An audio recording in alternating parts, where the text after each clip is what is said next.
There's a point in the furry experience, hopefully early on, when you come to realize that no, you're not actually gonna be friends with every furry in the fandom. It's tempting to think that because the community feels so niche and special, but a single shared interest, no matter how weird or specific, ain't enough to support an entire friendship.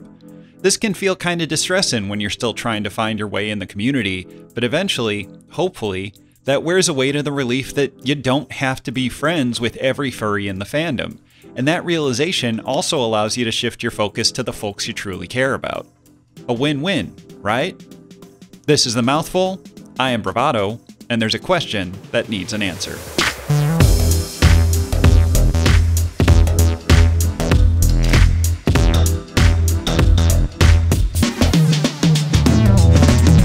Of course, this phenomenon ain't exclusive to furry, nor even to friendships. Our community nowadays is huge and diverse, and that means that all those people I mentioned earlier have a similarly wide range of passions and hobbies, and this might come as a shock, you may not be interested in all those either. But this seems to be a more difficult pill for some to swallow, so rather than live in and letting live, it's not unusual to see folks going off on social media about some or another aspect of the fandom that they just don't get, and too often there's an implication that since they don't care for it, nobody else should either. Before we get too deep into how it manifests, though, we should talk a little more about where these feelings even come from in the first place. I don't reckon it's a huge leap to say we've all felt this way at one point or another, and that's okay. Whether in the furry community or life in general, there's always going to be new weird stuff we don't understand, and some of it can seem pretty dang dumb, even if it's ultimately harmless. For many of us, the subcultures and communities where we spend our time are a big part of how we define ourselves, so when there's a divergence between us and the hive mind, as it were, that can feel kinda distressing. A single occurrence of this might not register much beyond the annoyance of having to navigate around it on social media, but the more it happens, the more you see your friends jumping on bandwagons that you yourself don't have any interest in, the more it can feel like a community you thought you had a deep connection with has moved on without you. I talked about this before in a video about whether the fandom truly has a vendetta against older furries, but that's simply the state of any healthy subculture. As new generations discover the fandom, they bring with them their own perspectives and personalities, gradually changing the shape of the fandom as a whole. So sure, I guess the community is technically moving on without you, but because you've chosen not to move along with it. Rather than watch it disappear into the distance and complain, why not continue to engage with what you care about and just ignore the rest? While friendships aren't generally upheld by a sole shared interest, the Venn diagram between you and whoever else don't need to be a single circle either. And sometimes you do need a sanity check. It can be reassuring to know that it's not just you that can't get into whatever it is, and that's okay too. It's valuable to have trusted friends you can commiserate with so you can vent a little before you go on with your day. But if you really must let the world know how you feel about this thing you don't like, I'm begging you to give more consideration to the way you express that. There's a discourse that periodically rears its ugly head about the music at furry dances, in the form of someone complaining that there's not enough of whatever their preferred genre is. And while that may be true, I would like to see more of this type of music is often accompanied by this other type of music is bad and shouldn't be there, turning what would have been a simple statement of preference into something inflammatory and irresolvable. Of course, this all assumes that these outbursts are truly a product of existential turmoil, and I think because the sentiment is so relatable, we're often willing to give folks the benefit of the doubt and assume they're overwhelmed and don't really know how else to express themselves. And while that's generally true, sometimes it's not really about the music at all. Have you ever seen people who list their taste in music as anything but that rap crap? Admittedly, this is a very specific example, but it's also one that sticks in my mind. Part of the issue is that it's pretty dismissive to write off the entirety of any one genre of music, especially one as broad as hip-hop. But more tellingly, rather than simply saying rap, hip-hop, or any of a dozen other ways to describe it, they consciously chose to insult it at the same time. And that's kinda sus when it relates to something very specifically rooted in black culture. Maybe you're saying, surely they didn't mean it like that, and you could be right. But that plausible deniability is the backbone of any effective dog whistle. It's a way to express what is often a contentious point of view without actually saying the quiet part out loud, leaving the general public to ignore it while communicating your stance to others in the know. So now we're at a point where it can be difficult to tell whether somebody expressing their disdain for something is just genuinely going through it, or there's something else going on.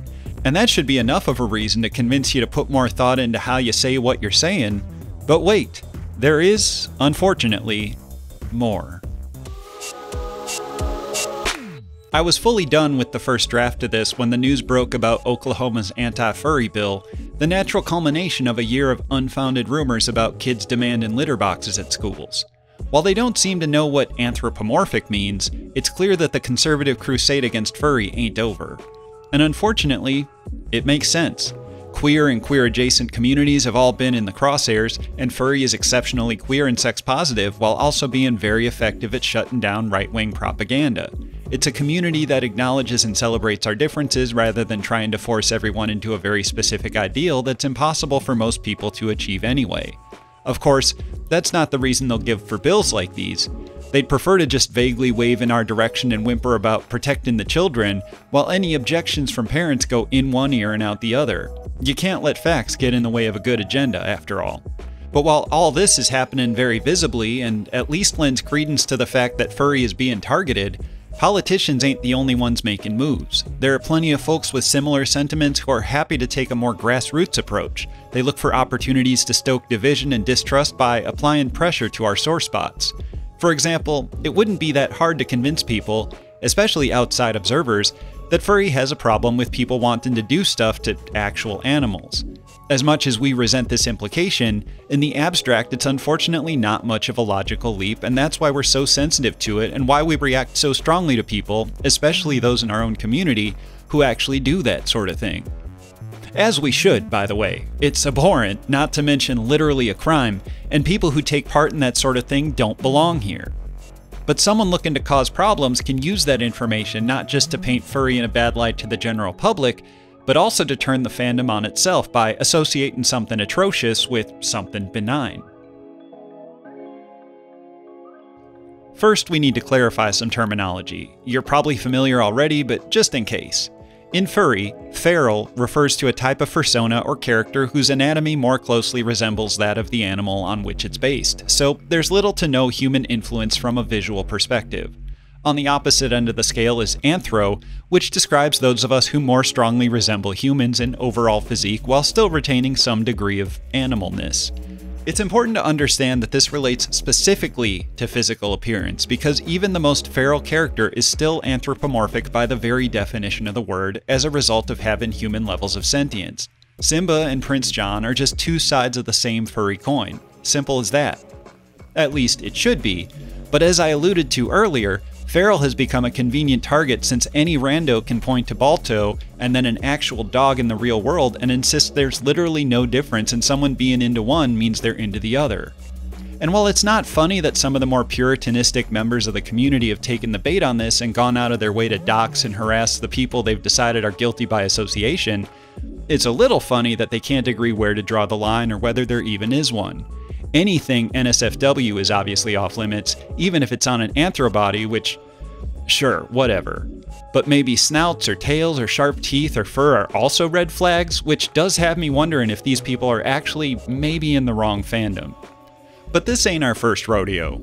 Maybe you're familiar with Burned Furs, a group founded in the late 90s on the premise that the fandom was simply too queer and kinky. Looking at furry now, you can probably guess how well that went. Baby furs were a popular target in the 2010s, but they're simply too powerful within the fandom and cannot be stopped, so folks have since moved on to what they perceive to be an easier target. In all these cases, there's a flawed appeal to emotion and an attempt to convince people that something vaguely illegal is happening, that we need to think of the children or animals or population at large, and that means exiling those misguided souls who are into ABDL or feral or, I guess, anything not safe for work. Or as they like to call them, Google defines degeneracy as the state or property of being degenerate. So that's not really helpful, but I thought you might like a little bit of levity as a treat before we talk about the implications associated with such a word. From a social perspective, to be labeled as a degenerate is implicitly negative. It exclusively relates to possessing undesirable traits, and it's an incredibly specific word often used to try to paint opinions as fact and dehumanize non-conforming groups. So in our previous examples, one has to wonder what traits are so undesirable. Again, the people throwing out these accusations would like you to believe they're doing things that are harmful to the community or the children or the animals or whatever, but the truth is just that they're different enough that it makes normal people uncomfortable and they should be punished as a result. But really, it's just an attempt to bow to authority, to a very specific group of people who would like nothing more than to homogenize all of humankind by removing all the undesirable, degenerate parts. In that world, surely there will be a place for all the good and virtuous furries, right? Are you f***ing kidding me? You really think someone who considers any deviation from their extremely narrow definition of the norm to be less than human is going to save a dog person a seat at the table just because their character stands upright or doesn't wear a diaper or has never gotten any? In their eyes, we're all degenerates, so if you're unironically throwing that word around, it might say more about you than it does anyone you're trying to apply it to.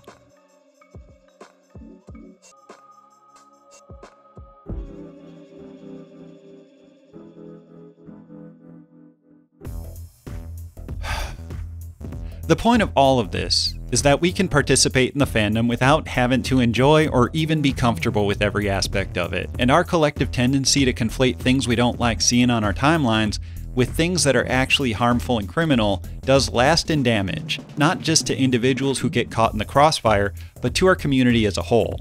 I ain't telling you not to take a stand against problematic individuals or behavior, just to recontextualize what constitutes a problem. While we're on the subject, let's also be more critical of those who make a habit of painting targets on people's backs, especially anonymously and with unknown motives. And ultimately, both online and off, try to define yourself by what you do enjoy rather than what you don't. I promise you'll have a better time.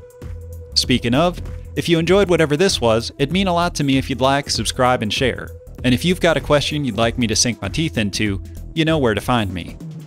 Thanks for watching, be kind, and I'll catch y'all later.